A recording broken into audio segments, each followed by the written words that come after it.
Hello mga kaibigan. So balik po tayo dito sa ating chess lesson. Ito po ang tinatawag na chess tactics. So I hope na ang tactical ideas nito ay makakatulong sa inyong paglalaro sa chess. So ito po ay hindi pamilyar ng ibang mga players. So ito po ang tinatawag na opening line of attack. So napakaganda po ang ideas ng ganitong klaseng tactical ideas.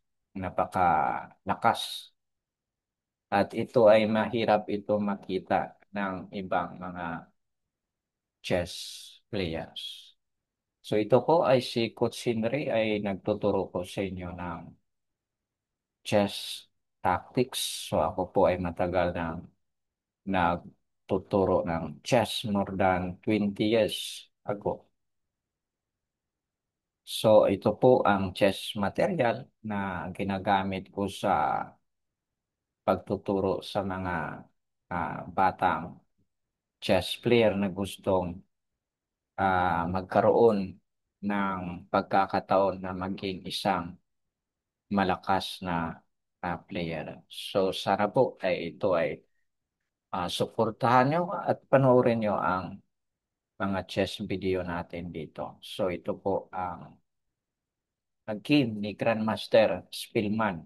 Okay, so ito yung kanyang kalaban. So matagal na po ito na game, 1939.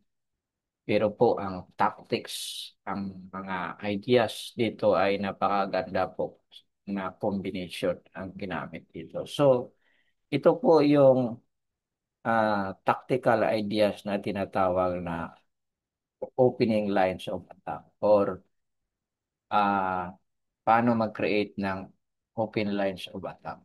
Okay. Okay, tingnan po natin. So pag tingnan nyo ng mabuti, yung king ng black ay parang safe siya. So ay parang hindi siya delikado or yung kalaban mo ay nag-isip na safe siya. So dito ang black ay mayroong attack sa queen side, sa pawn, sa c-pawn. Okay. So tingnan nyo po ang ginawa ng white. So mahirap po ito makita ng ibang mga players. So nag-move siya knight f6, knight sacrifice. Okay, all sacrifices is parts of a tactical ideas. So ano yung purpose? Bakit nag-sacrifice? So ang reason or ang purpose niya dito para magkaroon ng open G5. Okay. So kapag nag-king move, okay, sorry, mayroong queen h5. So, kailangan po dito marunong kayo mag-calculate ng forcing moves. So, knight f6, knight sacrifice is a force move. So, force po siya dito na kainin yung knight. Dahil kapag hindi, mayroong checkmate. So, after pawn takes knight, the g file is open.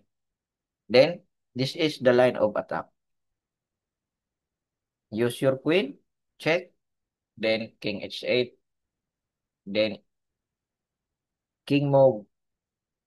So, wala nang depensa ang tactic, ang meeting threat na rook h1. So, yan po ang tinatawag na lines of attack. Okay, next example.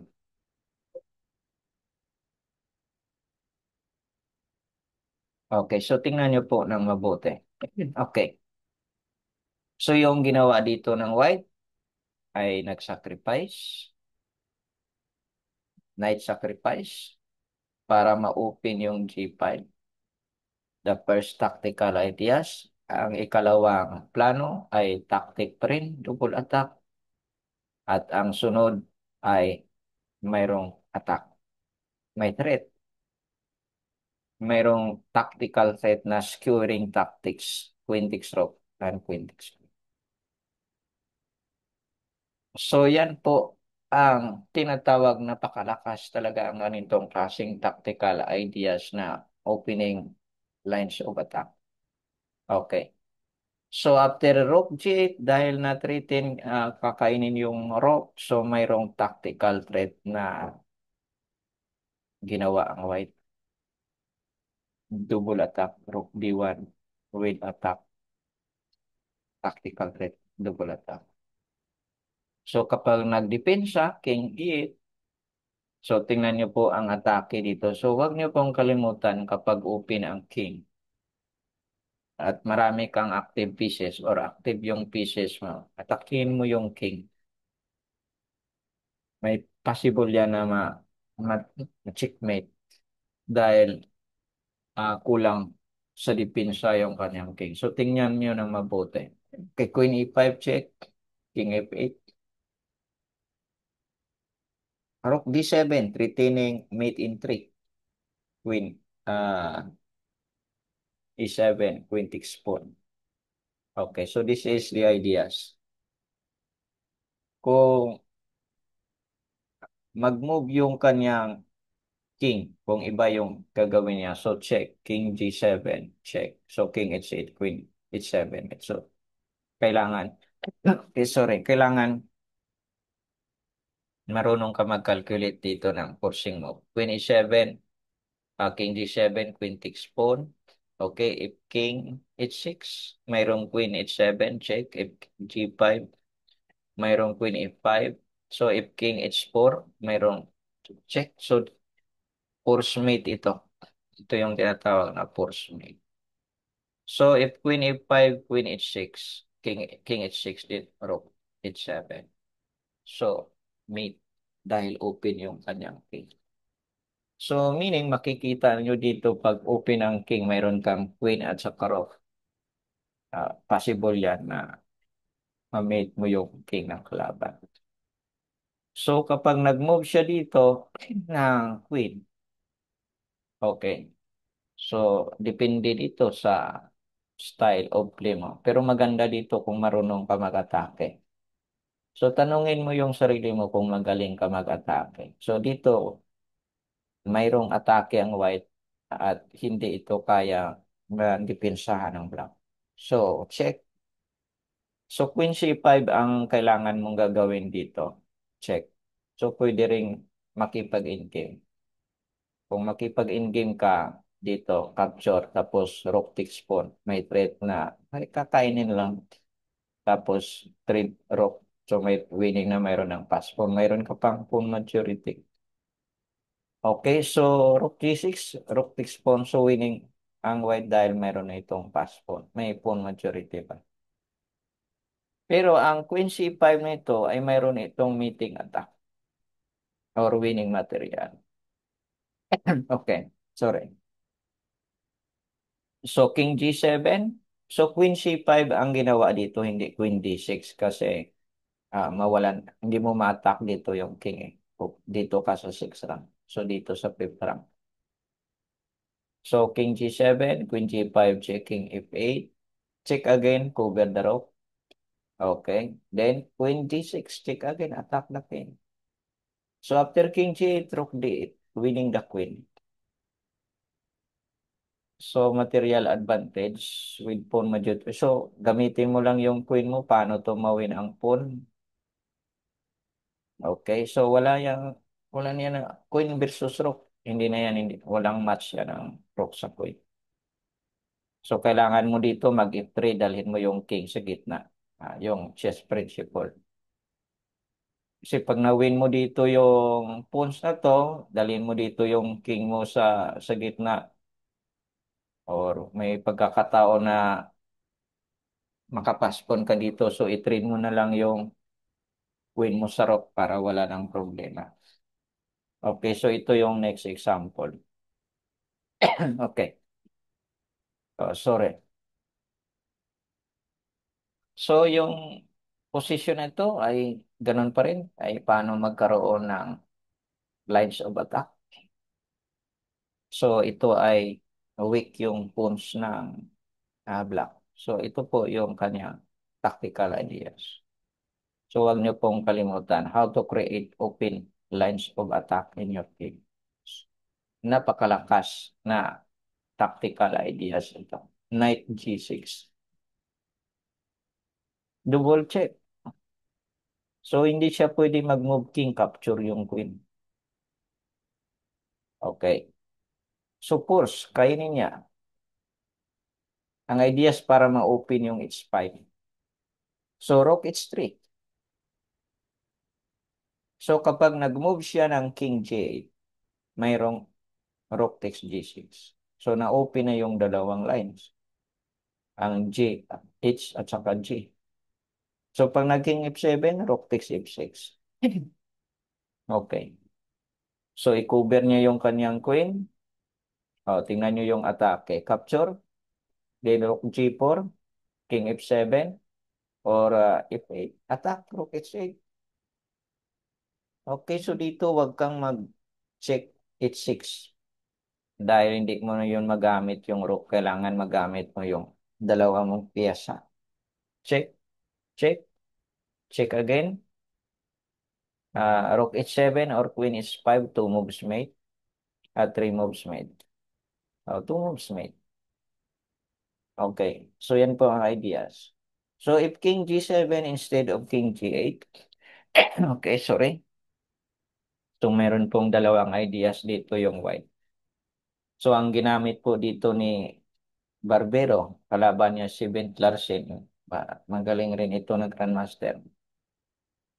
So yung ginawa niya dito ay Queen H6. Pero ayon sa chess engine, yung magandang move dito ay opening lines of attack, Rook G6. So kung King F7, mayroong Rook takes F6. King E7, check sa Rook sa H7, cover ang Queen, capture, may next move. Okay. So after Queen H6, so yung ibang move ay ah, kapag King G7, Queen H6. Okay, so yan po ang ideas dito. Ay mayroon pong move na Queen takes. So ito yung ginamit ni Barbero instead of Rook, Rook takes pawn. Rook takes G6. So Queen H6. Queen takes G6. Check. Okay. Rook, attack, cover. Okay, checkmate. So yan po ang ideas how to create open lines of attack. Okay, ito yung next. So ang next example ay paano po ma-attack yung king dito. So simple lang. Gamitin mo yung diagonal line. So paano natin magamit yung diagonal line? Kasi pag wala na dito yung queen sa dark square, pag check dito wala na. Resign na yung white. So sacrifice lang yung rook. So pag nag-capture, atakihin ulit yung queen para palisin yung queen sa dark square sa diagonal line. Okay. So pag nag-queen d6, mayroon pong queen d4. So wala nang solution. Kapag nag-rook f6, knight takes f6, so wala siyang counter attack. So hindi makagalaw dyan ang king. Tapos knight takes, okay, knight e8 or knight d5 para makapture yung queen discover check. So kapag nag-move siya dito ng rook, dyan lang, knight e8. Discover check. Pa-cover niyo yung kanyang queen, knight takes f6. Okay, so ang magandang gagawin niya dito ay kainin na lang yung rook. Okay, sorry. Capture. Okay. Capture ang pawn. So dito, losing pa rin dito yung black. Wala siyang magagawa dito. Attack. Capture yung bishop. Double rook. Counter attack. Knight e4 lang. So ito po ay analysis po ito ng chess engine. Capture lang. Queen e7 lang. Para may check sa e5. Okay. b6, queen e5. Tapos, knight e6. So, queen versus rook. Okay, may bisya pa ka. So, mawin mo lang ito yung phone. Kainin mo dito yung phone. Pagkatapos, pag nag-create ka pa phone, i-give up mo yung pin. Kainin mo na lang yung rope para wala ng problem. Tapos, promote your passport. So, you have a queen and a bishop. So, winning na. So, yan na po ang idea. Sana po nag-enjoy kayo sa panonood sa chess video na ito. So, kung ito ay nagustuhan nyo, huwag nyo kalimutan mag-subscribe. Maraming salamat.